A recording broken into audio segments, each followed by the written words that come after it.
Baik,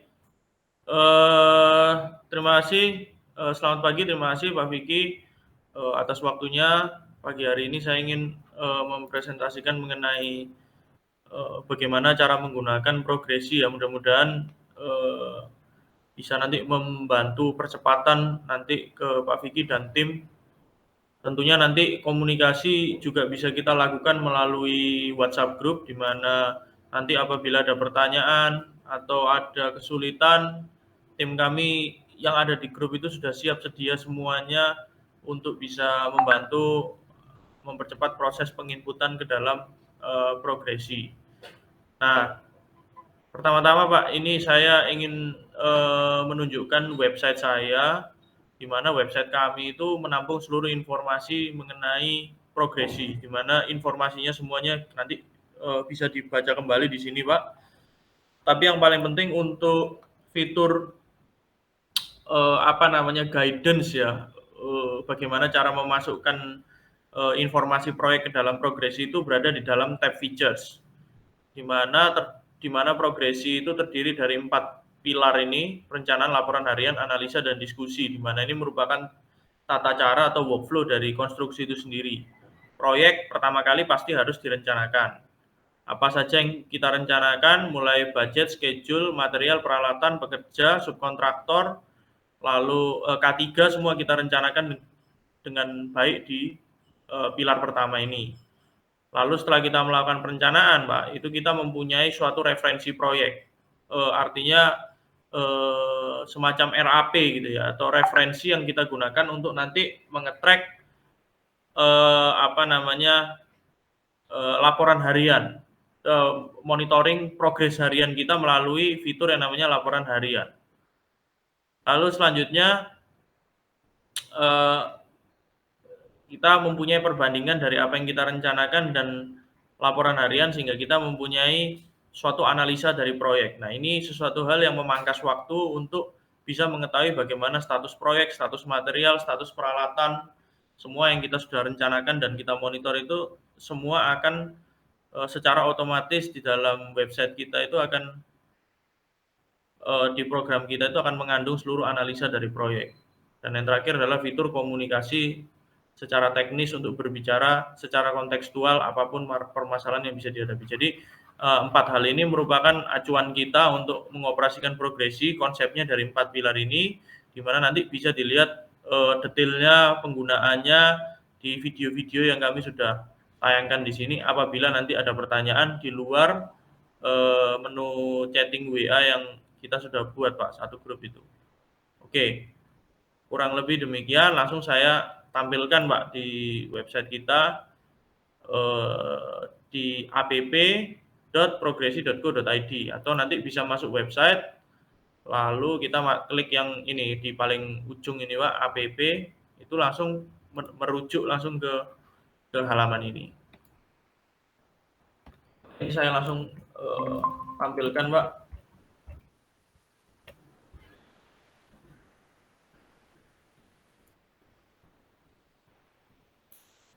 Oke, ini saya percontohkan satu proyek dummy ya Pak ya, untuk percontohan di mana kita.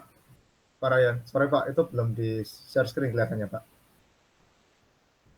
Oh, dari tadi belum share screen nih saya.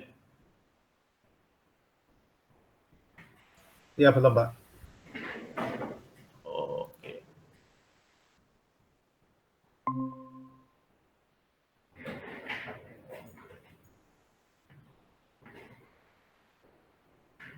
Oke Pak, ini tadi penjelasan singkat mengenai website saya. Lalu kalau mau masuk ke website, klik ini ya Pak ya, app, klik yang tab ini nanti akan masuk ke dalam website kami. Nah, ini saya ulangi Pak dari awal. Nah, ini saya masuk ke app.progresi.id.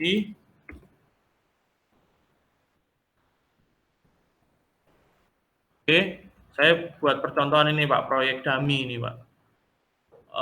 Lalu kita bisa lihat di sini kita melakukan pilar pertama, yaitu perencanaan. Nah, ini kita masuk ke dalam perencanaan Pak. Nah, ini merupakan RAB kita. Bisa kita langsung copy paste Pak dari Microsoft Excel kita, form penawaran kita langsung copy paste ke sini, per kolom aja Bapak, per kolom. Jadi kolom aktivitasnya apa, lalu harga satuannya berapa, kuantitinya berapa, unitnya apa, itu nanti otomatis terhitung di sini beserta dengan bobotnya. Nah, nanti di sini kita juga bisa lakukan indentation, Pak. Bullet and numbering ini. Jadi misalnya ada pekerjaan task utama, lalu ada subtasknya di bawahnya, kita bisa lakukan indentation. Tuh. Lalu selebihnya mengenai durasi, lalu PIC, ini juga bisa dimasukkan terpisah, Pak. Mungkin kita mau memberikan keterangan lebih siapa yang bertanggung jawab untuk masing-masing aktivitas. Lalu kita masukkan untuk schedule penjadwalan, kita rencanakan sehingga terbentuk suatu bar chart. Nah, ini bagaimana caranya? Kita menggunakan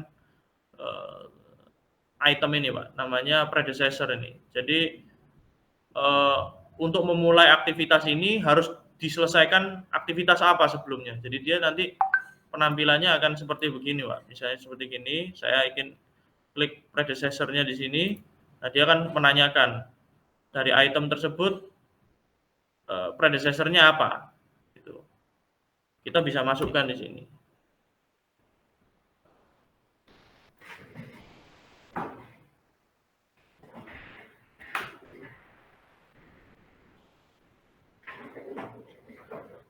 Baik, lalu setelah kita rangkai dari satu aktivitas ke aktivitas lain akan terjadi bar chart, Pak. Nah, kita juga bisa menggunakan fitur critical path di sini, di mana kita bisa nanti mengukur mana saja yang masuk lintasan kritis. Nah, setelah itu kita lakukan namanya perencanaan, ini Pak, material peralatan pekerja. Nah, saya contohkan. Nanti dia kalau sudah diisi, dia akan keluar centangnya semua. Gitu. Nah, ini saya akan tunjukkan seperti apa perencanaannya. Jadi Bapak sudah melakukan yang namanya RAP secara terpisah dulu, Pak. Rencana anggaran proyek untuk material. Nah, ini kan perencanaan kita material, Pak. Jadi dari analisa kita masukkan di sini itemnya apa saja. Nah, ini saya mundur sebentar, Pak ya. Kita harus buat dulu yang namanya master nanti. Ini bisa dilakukan juga bertahap. Itu. Nah, ini kita masukkan dulu itemnya apa saja, materialnya apa saja, bisa berikan deskripsinya, harga satuannya, unitnya, semua kita masukkan di sini. Lalu nanti dia akan otomatis keluar, Pak, di sini.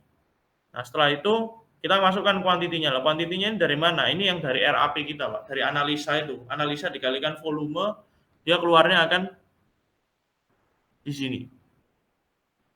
Lalu tanggal penerimaan material itu kita juga rencanakan. Nah, dari mana kita mengetahui tanggal penerimaan material? Karena kita mempunyai perencanaan yang tadi kita sudah buat, schedule-nya. Mulainya tanggal 13, berakhirnya tanggal 13. Kira-kira material kita mau datang H-min berapa? Itu kita masukkan, Pak, di sini. Kita tinggal pilih tanggalnya berapa hari sebelum tanggal dimulai kita masukkan. Ini sifatnya hanya perencanaan, Pak, sekedar perencanaan. Nah, itu kita bisa lakukan. Lalu peralatan juga sama, Pak.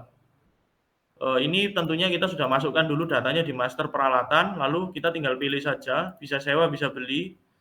Lalu kapan dimobilisasi, kapan dimobilisasi. Nah, ini karena itemnya cuma kecil aja sih. Nanti kalau misalnya di sini eskavator atau segala sesuatu yang kita sewa kan harus tahu, Pak, kapan harus dimasukkan, kapan dikeluarkan.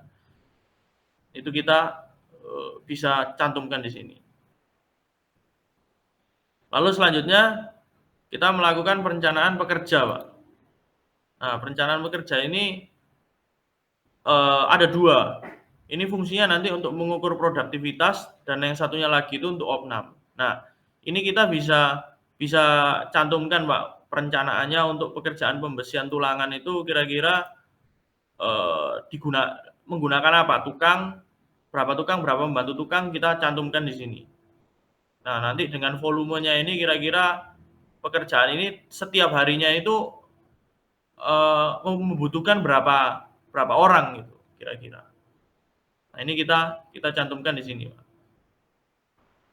Nah, perencanaan pekerja yang selanjutnya itu adalah seperti ini, Pak. Ini nanti untuk mengukur, kita perbandingkan dengan nanti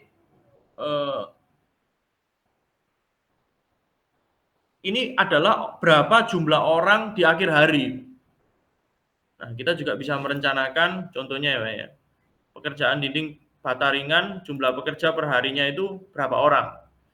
Nah, ini untuk tanggal 14 kita juga bisa nanti menduplikasi untuk berapa hari gitu kira-kira. Nah, nanti ini saya akan tunjukkan di analisa nanti fungsinya seperti apa. Tapi kita bisa rencanakan nanti ini lebih kaitannya ke opnam mandor juga ini, Pak. Berapa orang hari yang untuk per harinya gitu. Orang yang dipekerjakan. Oke. Lalu ini saya tutup supaya nggak terlalu banyak. Nah, setelah kita memasukkan seluruh elemen ini, Pak, material peralatan pekerja, kita bisa lihat rekapnya di sini. Nah, ini ada 2 tab di sini, di mana kita bisa melihat ini RAP material kita. Ini ke kanan ini merupakan seluruh material kita, lalu di kolom sebelah kiri ini merupakan aktivitas kita. Nah, angka-angka di dalam kolom ini merupakan kuantitas kita per aktivitas. Sehingga kalau misalnya kita scroll ke bawah, itu keluar kumulatifnya. Lalu kita keluar harga RAP materialnya di sebelah kanan bawah ini. Jadi ini bukan karena kita sudah ngisi per aktivitas tadi, akhirnya di sini otomatis keluar, Pak. Nggak perlu kita isi lagi. Sudah otomatis terhitung untuk kita.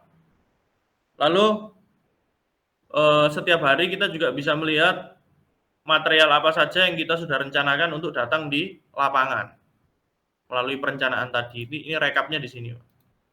Lalu selanjutnya kita peralatan juga sama konsepnya seperti material, ada jumlah kuantitinya dan tanggal berapa saja. Ini perencanaan, referensi perencanaan. Lalu begitu pula juga dengan pekerja. Setiap hari itu ada berapa tukang, berapa pembantu tukang.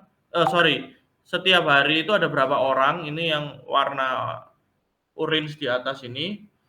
Nah, yang item aktivitas di bawah-bawah ini itu untuk referensi nanti untuk ngukur kira-kira progres kita itu kalau dibandingkan dengan berapa jumlah orang per harinya itu dia bisa terjustifikasi gitu produktivitasnya. Nanti akan saya tunjukkan di laporan harian. Baik. Selanjutnya safety, Pak. Nah, safety ini kita juga bisa merencanakan nanti untuk bagi teman-teman safety officer atau teman-teman K3 itu bisa memberikan analisa job hazard analysis di sini, Pak. Kira-kira bahaya apa yang terjadi pada proyek, kecelakaannya apa, task yang terkait itu apa, solusinya apa. Ini nih baru di awal proyek kita sudah berusaha untuk menentukan hal ini, Pak. Itu nanti jadi flag kita. Jadi artinya nanti akan ada pengingat untuk mengingatkan bahwa hal tersebut ini perlu diwaspadai pada saat pelaksanaan galian, misalnya seperti begitu. Nah, ini kita bisa terus tambahkan apa saja. Oke. Lalu selanjutnya subkontraktor. Nah, ini subkontraktor, Pak, yang elemen terakhir ini. Ini kita masukkan seluruh subkontraktor pada proyek. Nah, kalau general kontraktor ingin mengontrol progresnya subkontraktor nanti melalui fitur ini, Pak. Jadi kita masukkan dulu subkontraktornya, lalu kita masukkan harga satuan, kuantitinya kita masukkan di sini, lalu subtotal bobot dia akan menghitung otomatis. Nanti tujuannya nanti pada saat pengisian laporan harian itu mereka akan sistemnya pengajuan sama kita. Apakah persentase yang diajukan subkontraktor itu langsung disepakati oleh general kontraktor apa enggak, itu bisa langsung diajukan gitu. Nah, itu nanti akan harus mendapatkan status approval dari general kontraktor untuk apakah langsung di-approve atau harus revisi, misalnya seperti demikian. Nanti saya akan tunjukkan di laporan harian. Oke, ini saya tutup, Pak. Kurang lebih perencanaan seperti demikian, Pak. Jadi sekarang kita masuk ke pilar kedua, yaitu laporan harian. Nah, laporan harian ini prinsipnya kita harus memasukkan, Pak, melaporkan gitu. Apakah harus setiap hari? Idealnya setiap hari supaya datanya akurat. Tapi kalau misalnya Bapak tidak bisa melakukan setiap hari, misalnya 3 hari sekali atau 4 hari sekali, ya dia akan datanya terakumulasi di setiap 3-4 hari. Itu. Nah, penampakannya itu seperti apa? Nah, kita bisa lihat ini, Pak. Jadi laporan harian itu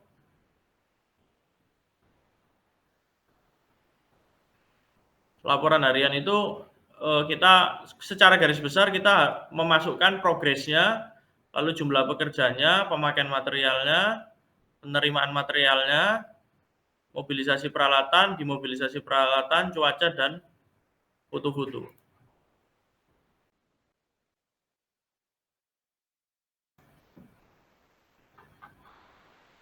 Baik, Pak. Jadi kita memasukkan, jadi gini, Pak, ini kita masukkan progres dulu, Pak, kita bahas yang pertama. Nah, di sini secara otomatis by default akan mengeluarkan aktivitas yang memang pada saat hari tersebut itu memang harus dilaksanakan. Oh, dari mana? Ini kan dari perencanaan yang kita sudah lakukan di awal itu otomatis dia akan mengeluarkan ini, tinggal kita masukkan volumenya.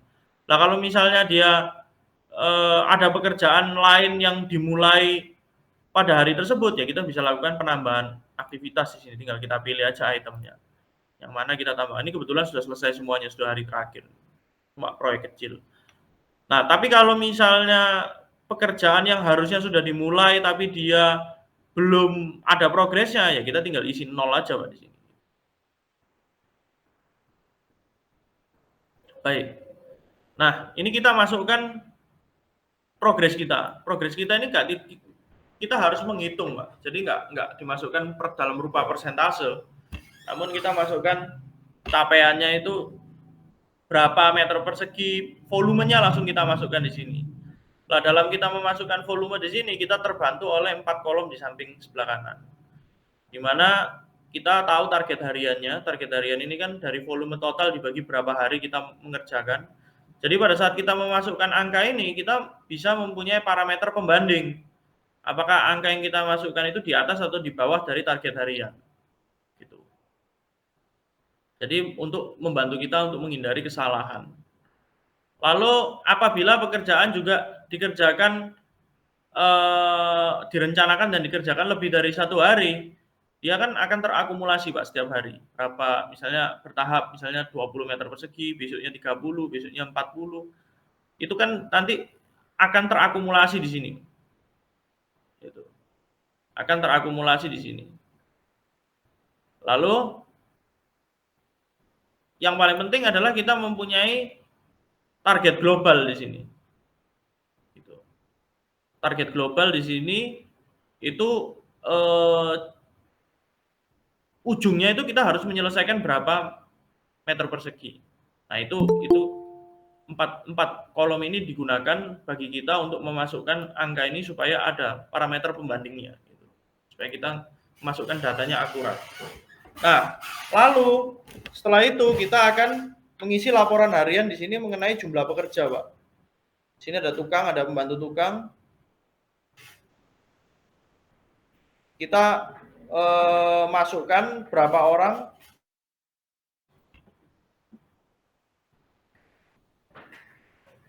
yang menjustifikasi berapa progres yang kita akan masukkan di sini.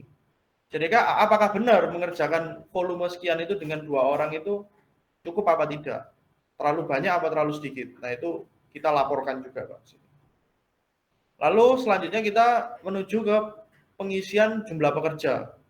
Nah, kita tinggal tambahkan kembali, Pak, apa saja pekerja yang kita masukkan, yang kita pekerjakan pada hari itu, berapa orang, berapa shift. Kalau mungkin lebih dari 1 shift, ada jumlahan berapa jam, kita juga bisa masukkan rate-nya per jam. Nanti di sini sistem akan menghitungkan secara otomatis berapa orang hari gitu.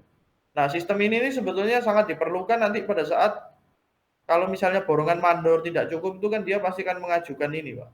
Nah, itu kita bantu mereka supaya kita juga tidak menerima datanya setiap interval 2 mingguan atau sebulanan sekali dari laporan internal mereka, namun kita juga punya catatan setiap harinya. Jadi kita juga pada saat mengerjakan itu kita juga punya gambaran bisa membandingkan berapa orang yang sudah harus dibayarkan versus nilai progres, nilai apa namanya rupiah dari progres yang kita sudah lakukan di lapangan. Itu kita juga bisa kontrol. Lalu pemakaian material kita juga bisa kontrol, Pak. Jadi dari aktivitas yang kita sudah kerjakan menggunakan material, kita bisa masukkan berapa kuantiti yang sudah di apa namanya sudah digunakan. Nah, untuk mengisi variabel ini kita dibantu juga dengan penggunaan maksimal dan sisa. Ini untuk mengontrol apakah volume atau kuantiti yang kita masukkan di sini itu apakah sudah lebih banyak atau lebih sedikit dari budget yang kita sudah tentukan di awal proyek. Nah, nanti dia akan mengeluarkan sisa secara bertahap setiap harinya apabila material tersebut digunakan. Jadi kita tahu apakah material tersebut tuh sebetulnya masih sisa apa tidak. Gitu. Lalu penerimaan material juga sama, Pak. Konsepnya seperti pemakaian material, apa saja material yang sudah diterima di lapangan, untuk apa, harga satuannya juga bisa dimungkinkan berbeda dari yang direncanakan. Itu. Lalu suppliernya siapa, kuantitinya berapa, kita bisa masukkan di sini.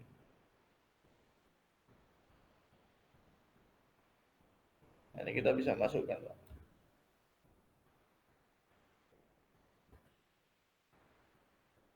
Lalu mobilisasi peralatan konsepnya sama, kita tinggal masukkan peralatannya apa saja, untuk aktivitas apa. Lalu dimobilisasi peralatan juga kita bisa masukkan sama, kalau misalnya kita harus mengeluarkan peralatan dari lapangan kita laporkan juga.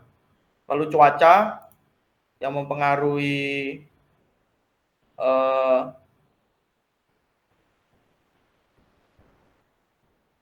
performa lapangan itu kita bisa laporkan apabila terjadi hujan atau gerimis.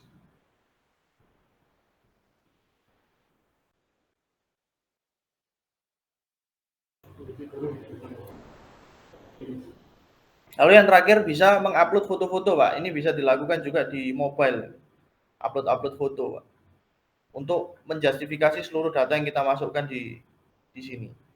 Jadi kurang lebih sebetulnya inputan dari progresi itu berada di perencanaan dan laporan harian, Pak.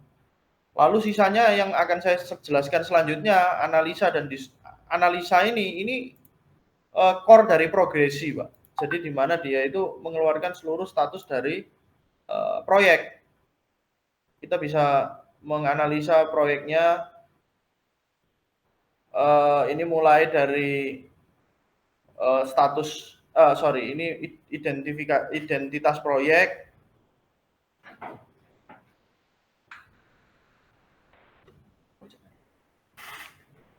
Lalu kita bisa lihat daftarnya di sini, siapa saja yang dijadikan project admin. Jadi kita itu mempunyai ada 5 peran, Pak, di sini. Jadi mulai dari project manager, project planner, project admin, subkontraktor, stakeholder. Ini kita bisa email dan kita bisa WhatsApp ya masing-masing orang. Di mana project planner dulu deh. Project planner ini nanti yang bertugas untuk memplanning. Itu nanti aksesnya berbeda. Project admin ini yang memasukkan laporan harian, ini aksesnya juga beda. Subkontraktor tentunya berbeda-beda ya, aksesnya beda-beda. Lalu stakeholder, itu siapapun, bisa MK, bisa owner, bisa konsultan, bisa siapapun. Nah, itu bisa penampilannya di sini. Lalu project manager. Nah, project manager ini tentunya mensupervisi seluruh aktivitas di proyek semuanya gitu kan. Nah, project manager ini bisa mempunyai mengontrol lebih dari satu proyek. Nah, lalu kita bisa lihat juga di sini merupakan progres dari proyek.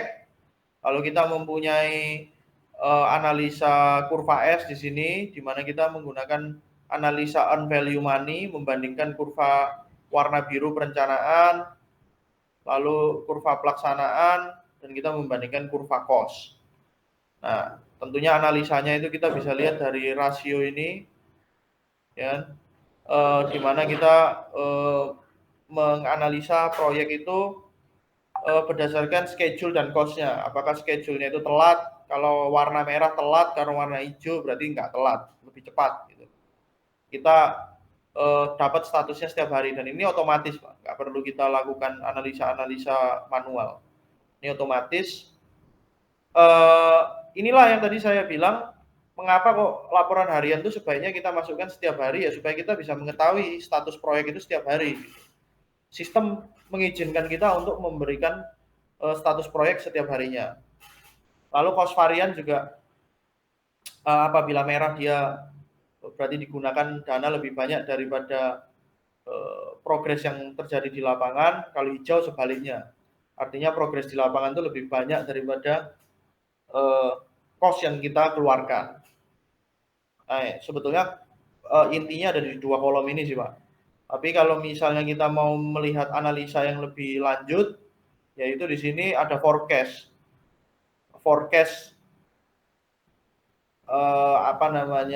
waktu dan forecast biaya. Dari forecast waktu itu kita mendapatkan variabelnya itu dari ini SPI Schedule Performance Index itu menunjukkan berapa persen kita berperforma dalam hari itu. Nah, lalu ini menjadi faktor pembagi dari durasi utama, durasi rencananya 8 hari dibagi angka sekian, dia akan dibulatkan ke bawah untuk menjadi berapa hari keterlambatannya. Jadi kalau ini 9 hari berarti ya artinya dia telat 1 hari dari durasi awal. Begitu pula juga konsepnya sama dengan cost varian. Kalau misalnya kita performanya di sini sangat rendah, berarti memungkinkan cost kita itu jauh melampaui apa yang kita sudah rencanakan. Tapi ini kan baru hari pertama, terus progresnya terus meningkat sehingga di akhir proyek kita mengetahui bahwa mungkin estimasi kita akan menyelesaikan proyek di angka 71 juta, di mana nilai proyeknya 90 juta. Di sini kita sudah mengetahui berapa forecast ya, perkiraan laba dari akhir proyek ini. Lalu juga kita bisa lakukan yang namanya opnam setiap harinya di sini.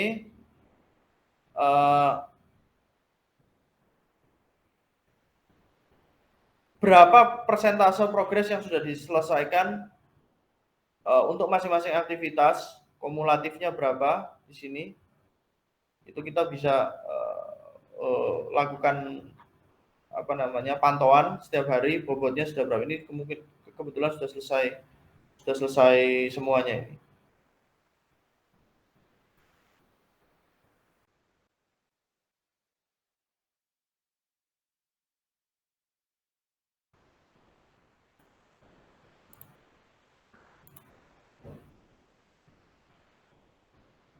Lalu kita juga membandingkan jumlah pekerja, Pak, di sini. Jadi dari yang kita rencanakan dibandingkan dengan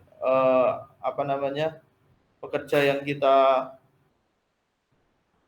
deploy di lapangan, itu kira-kira berapa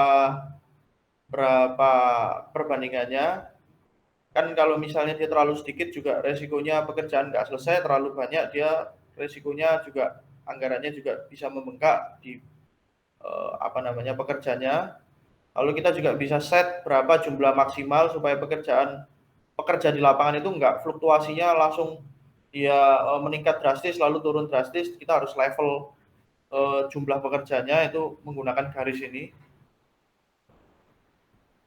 Lalu kita juga bisa menganalisa, saya kecilkan ini supaya nggak terlalu besar.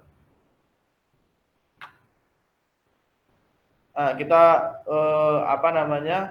melihat analisa pekerja Pak setiap harinya tanggal berapa, yang dipekerjakan itu siapa saja, berapa orang berapa hari. Nah, kita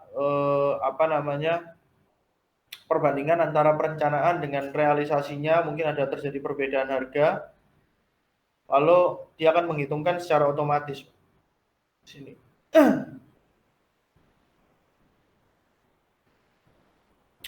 Lalu kita juga bisa melakukan filter berdasarkan jenis pekerja. Berdasarkan jenis pekerja kita bisa filter. Kita juga bisa filter berdasarkan periode. Misalnya dari tanggal berapa sampai tanggal berapa itu berapa orang hari yang sudah dipekerjakan. Data perencanaan.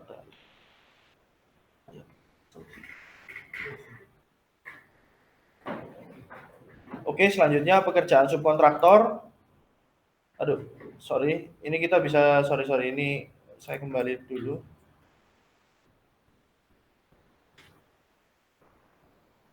Nah, pekerjaan subkontraktor. Saya new tab aja supaya enggak. Oke. Jadi ini pekerjaan subkontraktor pintu jendela. Kita bisa lihat di sini bahwa menggunakan sistem approval dari general kontraktor ke subkontraktor. Kita bisa lihat bahwa ini langsung disetujui ya. Saya mau cari yang mungkin ada revisinya. Nah, dia mengajukan volumenya bisa langsung disetujui atau direvisi dulu. Nah, ini nanti kaitannya dengan penagihan, pengukuran volume. Ini kan jumlahnya unitnya cuma hitungan per piece gitu kan. Nanti kalau misalnya volume meter kubik, meter persegi, kilo atau satuan-satuan yang lain itu per periode dia bisa mengajukan ini untuk nanti penagihan gitu. Oke, lalu selanjutnya analisa material ini juga akan terhitung otomatis Pak, di mana kita bisa melihat penerimaan material itu materialnya apa saja untuk pekerjaan apa.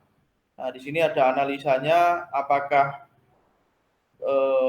dia ini materialnya diterima telat apa tidak dari yang direncanakan. Jadi ini perencanaan lalu dibahasnya realisasi. Dia direncanakan tanggal 14 tapi kok datangnya tanggal 12 sehingga dia lebih cepat 2 hari warnanya hijau. Lalu di sini perencanaannya tanggal 12, hadirnya tanggal 19, dia telat warnanya merah, telat 7 hari. Yang datang kuantitasnya berapa, harga satuannya, lalu nanti kita mempunyai di sini total biaya. Nah, ini yang realisasinya saya masih belum masukkan, Pak. Kita juga bisa lakukan pemfilteran berdasarkan jenis materialnya, tinggal kita klik di sini, nanti kita analisa secara terpisah bisa. Sebagai contoh, Pak, misalnya kita dendrat. Gitu. Nah, dia digunakan untuk aktivitas apa saja, sudah didatangkan atau belum, kita bisa filter. Lalu periode material yang datang dari tanggal berapa sampai tanggal berapa kita bisa lakukan. Lalu kita juga punya di sini full summary untuk bisa melihat secara makro apa saja materialnya, lalu kuantiti perencanaannya berapa, kuantiti realisasinya berapa, yang sudah diterima di lapangan itu berapa. Apakah dia sudah dihadirkan semua atau belum dihadirkan semua, itu nanti akan terlihat di sini. Oke.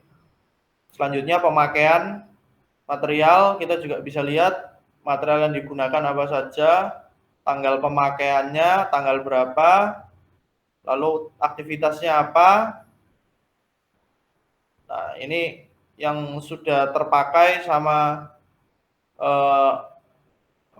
pemakaian maksimalnya kita perbandingkan. Lalu sisanya apakah positif atau negatif. Nah, harga satuannya juga bisa berbeda antara yang direncanakan sama yang direalisasikan, nanti bisa diisi di laporan harian.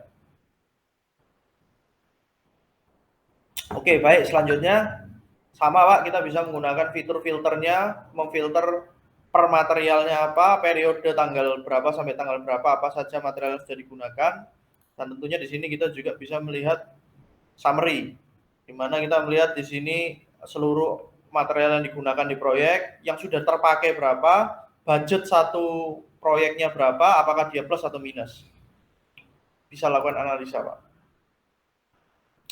Lalu peralatan, kita bisa lihat peralatan di sini, mobilisasi, dimobilisasi, peralatan apa saja yang digunakan untuk suatu proyek, aktivitasnya apa saja, tanggal mobilisasinya tanggal berapa, dimobilisasinya, untuk mobilisasi perencanaannya tanggal berapa, realisasinya tanggal berapa. Gitu.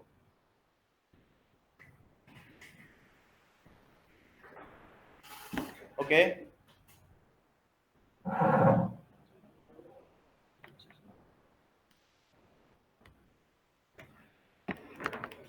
Lalu kuantitinya berapa? Kalau misalnya ada peralatan yang disewa berapa lama, itu kita bisa cantumkan di sini.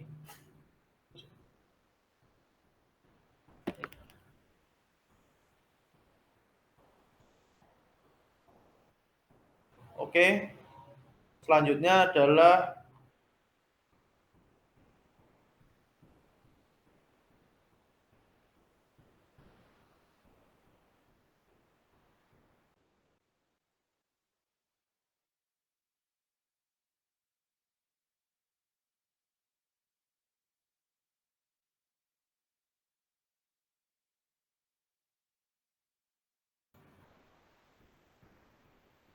ini seharusnya ada analisa mengenai cuaca, Pak, di sini. Di paling bawah ini. Ini nanti saya cek ini. Jadi ini nanti ada rekapan cuaca mana saja yang hujan, hari apa saja yang hujan, nanti dia akan memberikan. Ini cuma mungkin terhidden ini, di sini nggak kelihatan.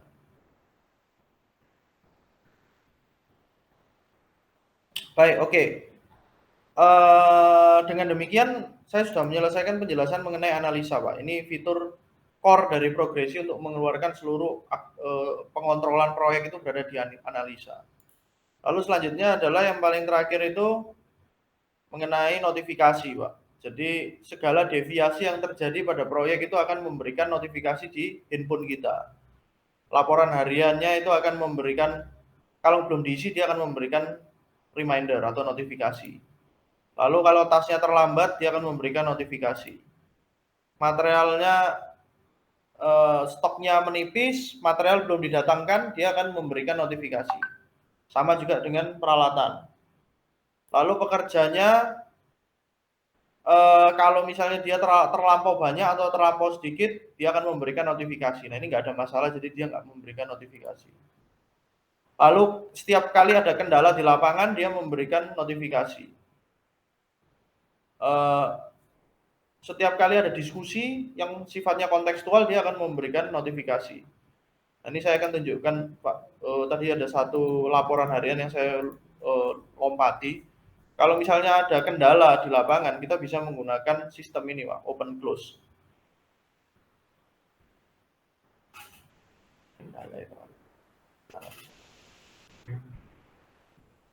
Nah, kendala lapangan ini kita bisa lihat bahwa misalnya ada banjir, penyebabnya hujan sangat lebat, solusinya apa, PIC-nya siapa, tanggal kejadian dan deadline. Ini kita kalau misalnya dia ada untuk penindaklanjutan, deadline-nya tidak terpenuhi, dia akan memberikan notifikasi. Nah, ini statusnya masih open, artinya masih ada permasalahan di sini. Lalu begitu pula dengan safety juga sama, kalau ada kendala safety, selama statusnya masih open berarti belum ditindaklanjuti. Nah, kita bisa lihat detailnya.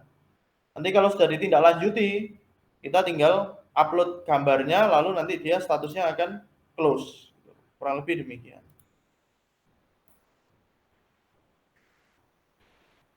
Lalu selanjutnya adalah diskusi, Pak, yang paling terakhir. Nah, ini sama sistemnya open close, di mana kalau misalnya mau membicarakan suatu hal yang spesifik, misalnya pekerjaan pasangan, nah ini semua pihak bisa saling berdiskusi di sini supaya kita bisa mengetahui kapan suatu permasalahan itu ditanggapi dan mendapatkan respon dan harus ditindaklanjuti, sehingga statusnya ini nggak open terus tapi jadi close. Kalau close ini artinya sudah selesai permasalahan tersebut. Ini biasa sudah kita lakukan pada fitur chatting tapi kan tidak efektif, Pak. Jadi banyak informasi yang hilang tertumpuk-tumpuk oleh informasi yang lain, tapi dengan adanya ini kita akhirnya bisa tahu gitu apa permasalahan yang masih terus dibicarakan di lapangan yang perlu penindaklanjutan. Kurang lebih seperti demikian, Pak, penjelasannya. Nanti cuma tinggal perlu dibantu dari tim kami untuk menuntun ke timnya Pak Vicky untuk memasukkan data-data tersebut. Yang paling utama itu sekarang adalah memasukkan seluruh personel yang akan mendapatkan akses. Pertama, Bapak akan menentukan dulu, Pak, siapa yang akan menjadi planner, siapa yang akan memasukkan data di lapangan, siapa yang mempunyai akses ke project manager, gitu kan, dan mungkin pihak-pihak luar yang juga mau dibagikan aksesnya ke dalam sistem progres itu bisa. Itu dulu, Pak. Lalu nanti dari super admin nanti akan memasukkan seluruh personel itu ke dalam sistem ini sehingga masing-masing orang akan mempunyai akses dengan role-nya masing-masing. Nah, di sini nanti kita bisa lihat bahwa kita bisa lakukan pembagian. Nah, project planner itu misalnya siapa namanya. Lalu pembagiannya, perencanaannya itu bisa juga dibagi-bagi, bisa multi, Pak, orangnya untuk perencanaan. Lalu untuk laporan harian juga mungkin yang masukkan laporan harian itu bisa banyak orang. Misalnya orang pertama mengerjakan progres dan begitu. Ini kita bisa centang-centang sendiri, Pak. Itu. Siapa bagiannya apa. Jadi nggak saling mengganggu satu sama lain. Lalu yang terakhir adalah stakeholder-nya ini. Stakeholder-nya ini siapa gitu kan yang mau diberikan akses. Tapi kalau stakeholder ini dia tidak akan menunjukkan fitur berapa rupiah karena ini kan bisa memungkinkan orang luar gitu. Tapi kalau internal dari kontraktor itu sendiri nanti sudah ada akses dari kalau ingin melihat semua informasi itu dari project manager itu bisa melihat. Kurang lebih demikian, Pak. Dari saya mungkin ada pertanyaan yang mau ditanyakan, Pak.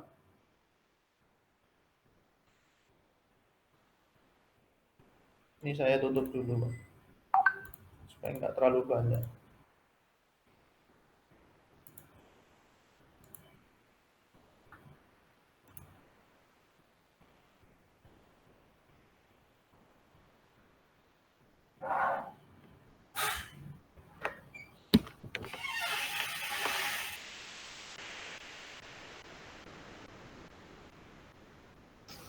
Ya, halo Mas Rian.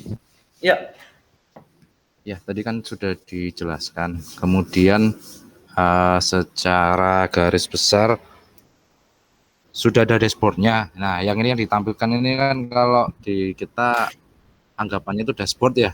Ya. Jadi secara general project ini namanya apa, kliennya siapa, rupiah dan lain sebagainya. Ya. Nah, dari inputan data untuk perencanaan, apakah memungkinkan jika nantinya ada addendum atau perubahan, baik itu bertambah dan berkurang, itu untuk data perencanaannya dimodifikasi, Mas? Bisa. Bisa ya? Bisa. Ini kita namanya ada baseline ini, Pak. Baseline ini ya, misalnya ini kontrak utama. Ini saya kasih nama kontrak utama. Nanti di sini kita kasih nama pekerjaan tambah 1, pekerjaan tambah 2, pekerjaan tambah 3. Kalau semuanya itu masih di dalam satu kontrak yang sama. Tapi kalau misalnya ingin ingin membuat ibaratnya kayak proyek baru gitu, misalnya terpisah, misalnya yang pertama adalah bangunan utama, lalu yang kedua ini bangunan genset misalnya.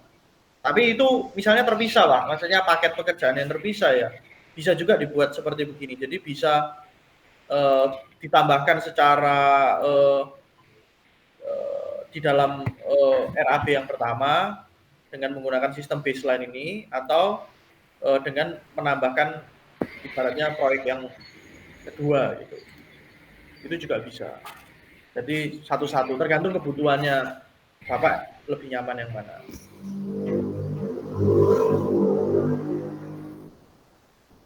Kemudian ini Pak Rian, terkait data subcontracting tadi. Ya, Nah, itu kan kalau di internal untuk monitoring kita terkait dari progres pekerjaan subkon ya. ya. Nah, sedangkan untuk nilai rupiahnya sendiri itu apakah atau data itu apakah subkonnya juga memiliki akses ke sana atau memang hanya sekedar informasi untuk internal kita sendiri? Di subkontraktor, ini kita masuk Iya. subkontraktor. Nah, subkontraktor ini kan memang angka, harga satuan, quantity semuanya ini kan yang sudah disepakati kedua belah pihak antara general kontraktor dan subkontraktor. Jadi informasi ini kan merupakan informasi kontraktual dari subkontraktor ke general kontraktor. Nah, si subkontraktor sendiri itu sebetulnya mempunyai harga satuan dan quantity yang berbeda secara internal. Secara internalnya subkontraktor itu yang tidak kita pantau, Pak. Tapi kan dalam pengajuan pembayaran dari subkontraktor ke general kontraktor itu mengajunya sama ini, Pak, yang disepakati kedua belah pihak. Nah, nanti sistemnya itu adalah dari subkontraktor mengajukan kira-kira sudah berapa persen yang dikerjakan oleh subkontraktor, lalu nanti dari pihak general kontraktor akan memberikan approval apa memang benar di lapangan itu sudah sekian persen sesuai dengan yang diajukan subkontraktor. Nah, nanti general kontraktor akan memberikan tanggapan apakah langsung disetujui atau diminta revisi kembali. Itu yang tadi saya tunjukkan, Pak, di yang kelihatan itu dianalisa tadi itu.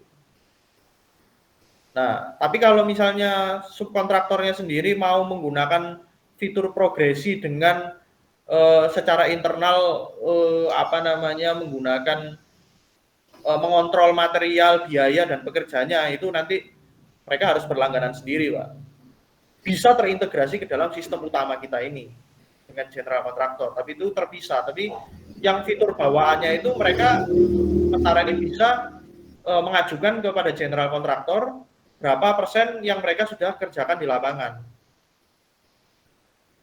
Nah, ini ada statusnya untuk setiap item itu apakah disetujui atau harus direvisi, dikumpulkan, direvisi, disetujui. Tanggal jam-jamnya semua akan terlihat di sini. Gitu. Ini langsung disetujui. Nah, ini misalnya 2 kali pengajuan. Nanti ini akan terus berapa kali pengajuan, ini misalnya yang periode pertama, lalu yang kedua nanti tanggal sekian, diajukan tanggal sekian. Pokoknya yang keluar di sini merupakan status yang terakhir gitu. Itu apakah disetujui atau masih perlu direvisi. Kurang lebih sementara ini fiturnya di progresi masih demikian, Pak. Ya, Pak Rian. Jadi untuk yang inputan data sendiri dari project admin atau subkon nantinya, Pak ya. Ini terlepas dari subcontracting kita nantinya ikut menggunakan aplikasi progresi atau tidak. Nah, namun ketika masuk ke dalam data ini subcontracting ini berarti yang inputan data dari ini ya project admin ya. Subkon, Pak, nanti yang memasukkan. Berarti nanti subkon juga bisa akses di sini. Iya. File progresi ini. Bisa ini kan, Pak. Nah, subkon ini ada subkonnya ini sebetulnya. Iya, ada subkonnya. Nah, ada subkonnya, Pak. Ini layoutnya masih ada yang terhidden nih. Nanti saya tampilkan semua. Ada subkonnya, Pak. Subkonnya nanti kan diberikan akses untuk melakukan pengajuan. Iya, maksudnya di situ. Jadi ketika mereka ingin melakukan pengajuan atau invoicing, baik itu by termin atau monthly progress ya, itu kita nggak usah repot-repot melakukan pengecekan ulang data manual mereka. Iya. Semacam print out data atau apa ya, kita dari sini saja. Iya. Sudah bisa terakomodasi, Pak, di sini. Karena kan terkadang gini, misal dari mereka pengajuannya kapan, kemudian mereka minta percepatan pembayaran, sedangkan progresnya mereka sendiri belum belum terverifikasi dari kita. Iya. Nah, Di itu. situ kan nanti ada keluar tanggal kan ya, tanggal Iya, mereka mengajukan kapan. Nah, itu betul. sebenarnya juga sebagai salah satu indikator untuk kita melakukan klarifikasi. Oh, kamu baru ngajuin tanggal sekian kok minta percepatan pembayaran, ya nggak bisa. Betul. Sedangkan statusnya aja belum disetujui, seperti itu. Betul, ini. Jadi dia submit dulu CV Saiful Jaya jam berapa, tanggal berapa. Nah, lalu nanti selanjutnya dari general kontraktor gimana? Kira-kira apakah bisa langsung disepakati, disetujui progres yang diajukan? Kalau langsung disetujui langsung terekam di sini, Pak, di sini kayak gini ini. Tapi kalau misalnya enggak, masih belum segitu, harus direvisi dulu. Nah, nanti general kontraktor akan tulis revisi. Nah, revisi dikasih general kontraktor memberikan tanggapan, kan kelihatan Pak selisih berapa hari.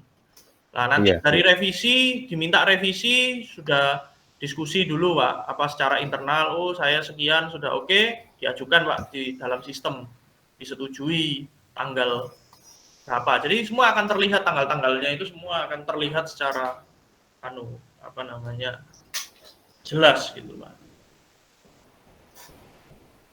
Nah, kemudian yang tadi Pak Rian terkait status dari material, kemudian tenaga kerja sama tools yang awal sendiri. Kan ada kondisi kalau sudah diisi dia centang ya. Oh, itu laporan harian. Yep. Kita masuk ke laporan harian Pak. Ya. Nah, kalau misalkan di sini itu secara input dari masing-masing itu masih ada yang kurang, bisa keluar nggak laporannya? Jadi katakanlah kita pengerjaan yang tadi pengecatan dinding, sedangkan input material kan minimal ada catnya ya untuk pengecatan dinding itu. Nah, itu materialnya sendiri belum datang, itu udah terkorelasi dengan yang master data sebelumnya ya? Iya, jadi untuk bisa melakukan, jadi gini, ini kaitannya dengan material ya, atau mengisinya bertahap. Ini ada multi pertanyaan nih saya nangkepnya. Soalnya kalau kan Oh, enggak. namanya, Jadi gini, Pak Rian. hmm, Hmm. kalau Jadi ngisinya, ketika kita, sorry, duluan Pak Vicky. oh ya, jadi ketika kita melakukan input data perencanaan di awal, itu kan pastinya kita input dari aktivitasnya dulu apa, kemudian manpower-nya siapa, materialnya yang dibutuhkan, sama alat ya. Betul. Nah, dari 4 komponen ini yang ada misalkan hanya aktivitas dan manpower saja. Jadi untuk materialnya itu masih belum ada informasi lebih lanjut. Kemudian alat yang digunakan juga belum ada informasi lebih lanjut itu untuk kompleks project ya. Katakanlah kita butuh analyzer atau apapun itu. Iya. Dan memang kita belum ada informasinya. Namun aktivitasnya itu harus muncul dulu di perencanaan agar supaya kita tahu orang yang diplot nanti siapa. Atas itu. Sedangkan kebutuhannya sendiri belum terpenuhi. Nah, ini bisa di-generate di Gantt chart-nya sendiri nggak nantinya? Yang ini, Jadi, nah yang di-show Mas Rian ini ini kan kita ada bisa lihat sound nih, material. Pak Vicky. Yang ada centangnya, itu artinya dia sudah terencanakan, gitu kan. Nah, memang Oke. kita tidak menutup kemungkinan, contohnya ini loh Pak, pekerjaan backisting sama pembesian. Ini kan contohnya sipil ya, nanti yang Bapak kerjakan elektrikal ya sama aja bisa Pak. Jadi kalau pembesian ini ternyata dia membutuhkan material, peralatan, dan pekerja. Di backisting ini peralatannya ini ternyata nggak perlu pakai peralatan. Misal ini Pak, ini cuma contoh-contoh saja. Jadi ya nggak perlu diisi. Tapi kalau misalnya diketahui kedepannya akan ada, tapi sampai sekarang informasinya belum valid. Apakah digunakan ini kan yang dimasukkan komponennya itu kan sederhana Pak, cuma kuantitinya aja sih, sama tanggal di mana Oke. dia didatangkan. Jadi untuk detail yang lainnya itu nggak akan tercantum di sini. Jadi kalau misalnya yang ditunggu Pak Vicky adalah detail dari peralatan tersebut, dia nggak apa-apa kalau misalnya belum tahu gitu. Tapi kan yang penting sudah tahu berapa jumlahnya dan kapan dia mau didatangkan. Itu aja yang dikontrol Pak di lapangan. Oke, oke. Karena tadi apa ya? Nominal rupiah keluar terus itu loh. Nah Agak-agak itu, sensitif kan ya itu ya. betul. Ini karena saya tunjukkan akses yang semuanya bisa melihat Pak. Jadi Oke, nanti oke. ini kan yang super admin nih Pak, yang semuanya. Jadi kalau saya nanti nunjukinnya cuma planner doang, nanti yang kelihatan cuma planner doang. Nah, tentunya secara internal perusahaan itu hanya pos-pos tertentu yang kita bisa melihat angkanya gitu. Rupiahnya lebih jelasnya. Iya, iya. Ya, itu sudah kita sekat-sekat Pak semuanya. Oke, itu berarti yang kembali ke apa namanya? Akses di project admin tadi ya, yang Iya, mereka diizinkan mau betul sekali Pak. bisa di mananya. Oh, Ya, ini identitas. Nah, ini untuk masing-masing role ini tentunya akan mempunyai penampilan di komputernya beda-beda gitu. oke, oke. Hmm. Nanti kalau misalnya sudah dicoba Pak Vicky, lalu nanti ini kan sistem kan seperti demikian. Nah, nanti kalau misalnya seiring berjalannya waktu Pak Vicky mempunyai suatu masukan-masukan yang ibaratnya bisa kita sempurnakan lebih sempurna lagi, ya langsung kita kerjakan Pak. Jadi ini kan bukan software yang ibaratnya di-download habis itu nggak ada perubahan. Ini live ini dari hari ini seperti apa, besok seperti apa, kita apa namanya terus lakukan perubahan gitu Pak. Maksudnya perubahan yang penambahan fitur gitu Pak. Nah, kemudian ini lagi Mas Rian Ya. terkait notifikasi tadi.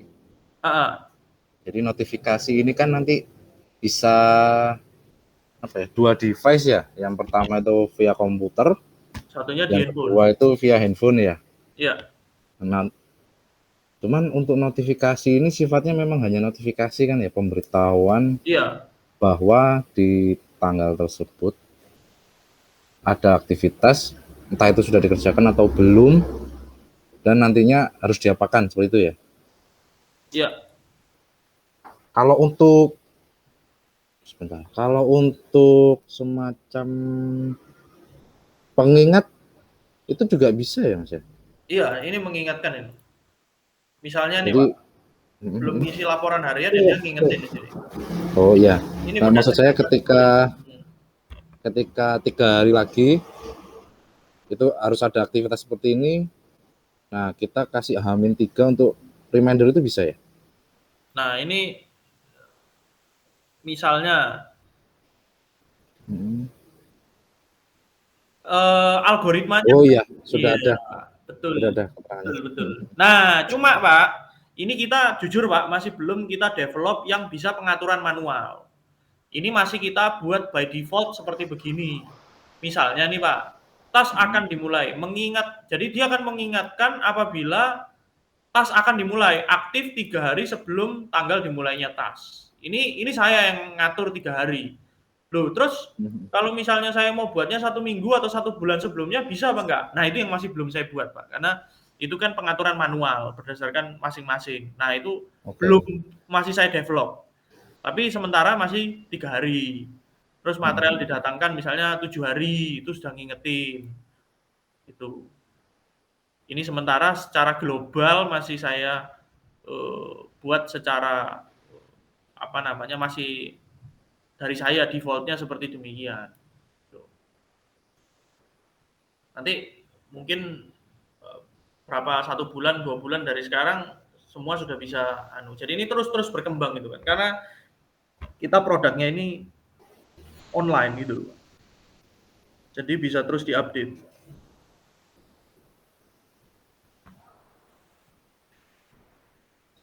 Oke, mungkin dari saya cukup, Aryan. Tinggal dicoba. uh, Nanti iya, kalau tinggal dicoba. tinggal Terus dicoba nanti kembali ada ke permasalahan itu langsung. pengaturan akses tadi, Heeh. coba sih. Karena kan nantinya minimum yang tadi dijelaskan ada 5 ya yang bisa akses. Project Iya, iya, manager, iya. project 5 role. owner, yep, 5 role, admin, subkontraktor, sama stakeholder. Berarti nanti masing-masing itu apa ya istilahnya? Aksesnya beda-beda. Iya, kita kolek minimal emailnya ya, berarti ya. Ya, Terus kita email sama kirimkan nomor telepon. email sama nomor telepon. Nah, Oke. nanti kita Pak, pandu nanti mau masukkan Hmm, sendiri boleh, sekalian belajar gitu kan Pak untuk iya. proyek-proyek selanjutnya, atau kita masukkan juga boleh. Lebih baik nanti kita pandu aja deh Pak, nanti apa namanya, Hmm, masukannya seperti apa kan saya nanti bisa, apa namanya, bisa japri maupun bisa, apa namanya, di grup bisa. Tinggal ditunjuk saja siapa yang perannya nanti masing-masing ini, yang planner siapa, project manager siapa, project admin ini yang ngisi lapangan, ngisi laporan harian ini apakah satu orang, apakah beberapa orang, bisa dibagi, nanti tinggal tinggal diberikan aksesnya. Yang memberikan aksesnya nanti juga dari super admin ini, yang admin yang kayak saya ini bisa memberikan akses ke semua orang yang ditunjuk untuk masing-masing peran. Gitu. Oke, oke. Lalu stakeholdernya juga, ya ini nggak harus semuanya diisi Pak ya. Maksudnya kalau stakeholder mau coba dulu, kita internal dulu, jangan dikeluarkan dulu sama orang lain. Nanti kalau kita sudah comfortable, nanti besok misalnya minggu depan, bulan depan mau diisi orang lain, ya monggo nggak apa-apa Pak, bisa juga.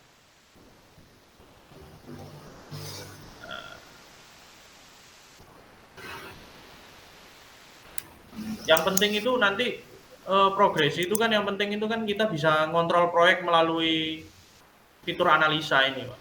Jadi semua core-nya kan dianalisa ini. Jadi mengendalikan proyeknya itu nggak menggunakan Excel-Excelan lagi Pak. Jadi kayak apa namanya, manual gitu loh. Apa namanya, mengumpulkan file satu, file lain, ini semua nanti akan otomatis. Nah, yang di lapangan itu yang benar-benar melaporkan laporan hariannya itu nanti bisa menggunakan handphone juga gitu Pak, dipermudah. Jadi nggak harus buka komputer, tapi melalui handphone nanti bisa bisa bisa ngisi gitu.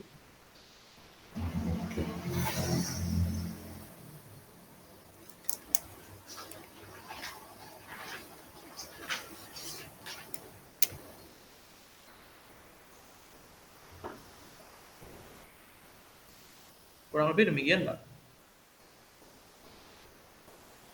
Ya, kalau dari saya cukup, Aryan. Ya, baik. Terima kasih Pak Vicky. Nanti mungkin yang paling pertama Pak Vicky nggak usah pusing-pusing penggunaannya. Nanti kita pasti akan dampingi. Yang paling pertama ditunjuk aja Pak, sapa-sapa dulu. Nanti ditaruh di grup atau di info ke kami. Nanti siapa yang jadi super adminnya. Biasanya super admin ini yang semuanya Pak. Jadi dari pihak manajemennya, apakah dari project koordinator atau project manajernya, dia mempunyai akses semuanya, melihat rupiah-rupiahnya semuanya kan beliaunya tahu. Nah itu siapa ditunjuk Pak. Lalu yang melaksanakan di lapangan nanti baik dari planner maupun project adminnya siapa, emailnya. Nanti aksesnya itu melalui email Pak. Nanti kita akses apa namanya progresinya itu. Kurang lebih demikian Pak.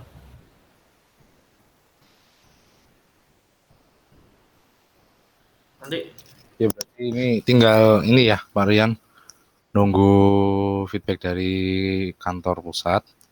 ya, Bagaimana? Terus ini recordingnya jangan lupa nanti di-share di grup boleh, atau ya, dikirimkan ke saya juga boleh. ya, ya, ya. Baik Pak. Terus ini, Pak Aryan, Ya, ya. di situ kan ada, saya udah buka kan aplikasinya yang di progres itu ada free trial nggak ya kira-kira? Loh, ini free Pak. Satu proyek free ini. Oh, Makanya free for one project ini ya? iya, free for one Maksud project. saya Maksud saya takutnya saya pernah coba aplikasi ini, saya pernah daftar ternyata di sini dipakai, takutnya gitu. Berarti yang untuk project ini berbayar ya nantinya. Nggak, yang gimana Pak? Maksudnya Pak? Kalau dari saya kemarin saya sampaikan Hmm. bisa pakai Pak satu proyek. Oh, oke oke. Maksudnya mau lebih dari satu proyek gitu tuh Pak? Oh, ini bisa untuk multi project kan? Atau misalkan satu seperti apa ya? Multi server gitu. Jadi Oh, bisa proyek A, proyek B, proyek C gitu atau memang cukup nah, satu-satu ya? sementara yang saya kemarin tawarkan itu Hmm. satu proyek. Nanti kalau misalnya Bapak sudah cocok sama Oke. satu proyek, nanti selanjutnya mau lebih dari satu proyek, ya nanti kita Hmm, diskusi lagi, hmm. nggak ada masalah Pak. Oke oke. Heeh. Hmm. Karena memang baiknya satu aplikasi ini untuk satu project, Pak. Iya, iya. Lihat aja udah mumet ya, apalagi kalau nanti multi kan ya takut salah input nih. Loh, kalau multi pun juga bisa Pak. Ini kan misalnya proyek A, proyek B, proyek C, proyek Hmm. D, itu bisa nanti. Iya, cuman super adminnya kan satu ya, Super atau bisa adminnya, dua. ya Iya. satu perusahaan, satu super admin, tapi project manajernya bisa multi Pak. Oh gitu. Hmm. Iya, project manajernya bisa multi. Jadi misalnya Pak Vicky nih ngelola 3 proyek, terus nanti Yap. Pak Pak Duan misalnya mengelola Hmm. 3 proyek atau 4 proyek lain ya. Nanti berdasarkan pengelolaan proyek masing-masing sendiri-sendiri, tapi nanti super adminnya tetap satu, karena super admin ini kan istilahnya yang paling atas itu, memberikan kewenangan untuk mengelola ke Pak Vicky 3 proyek, lalu ke Pak Duan 4 proyek, Hmm. lalu ke Pak yang lain, misalnya project manager yang lain, proyek yang lain gitu. Jadi nanti yang di penampilannya di layarnya Pak Vicky nanti ya 3 proyeknya Pak Vicky, proyek A, proyek B, proyek C gitu misalnya. Nanti proyek D, Oh, E, F-nya itu nanti Pak Duan. iya iya iya. Oke Tapi oke. si super admin bisa melihat semuanya. Hmm. Si super Berarti admin. nanti Hmm. untuk tiap project manager itu udah di separate ya, udah dibagi-bagi ya. Iya, Dia ya. nggak akan melihat project yang dikelola oleh perusahaan, tapi dia melihat project yang dikelola dia sendiri seperti itu ya. Ya, nah yang bisa melihat global seluruh perusahaan itu si super Hmm. admin, Pak. Siapa itu nanti super adminnya? Misalnya gitu, Pak. Oke, iya iya. Oke, mungkin dari saya cukup Pak Rian. Heeh. Saya juga tinggal konfirmasi ke kantor pusat, Hmm. sekiranya kapan ini bisa diaplikasikan, Hmm. dan nanti juga Pak Rian akan dihubungi lagi oleh pihak Jakarta ya, Ya. sekiranya seperti apa. Loh, Pak Vicky di Surabaya toh? Atau di Saya di JTB Pak, di Bojonegoro. Oh iya, sorry ini ya yang apa? Kemarin sempat diceritakan di Tuban atau apa itu? Bukan ya? Yang Pertamina itu. Yang di daerah Bojonegoro. Bojonegoro ya, ya, ya lain itu berarti. Hmm. Baik, Pak Vicky. Baik, baik, baik, Pak Vicky. Baik, nanti saya diinfo kembali berarti nanti ya, Pak ya. Tapi Iya, kalau dari saya sih seperti itu. sudah siap, Pak. Cuma tinggal personelnya saja siapa yang mau di-assign untuk masing-masing. Nanti tinggal dikasih akses emailnya.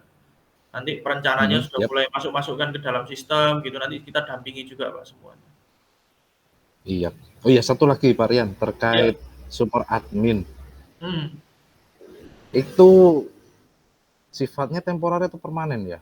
Maksudnya ketika dia sekarang diangkat jadi super admin dan misalkan di lain waktu digantikan itu bisa ya? Kalau super admin sebisa mungkin jangan pindah-pindah, Pak.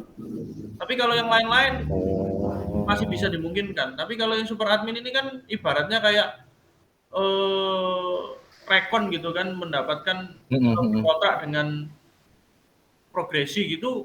Nah, itu yang utamanya itu diserahkan kepada seseorang yang tidak tidak yang pakem gitu, tidak berubah gitu loh. Iya. Oke, oke.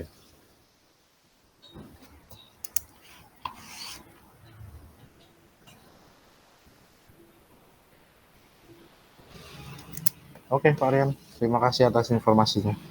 Baik, terima kasih Pak Vicky atas waktunya. Nanti habis ini saya berikan ini ya Pak ya, recordnya ya Pak ya.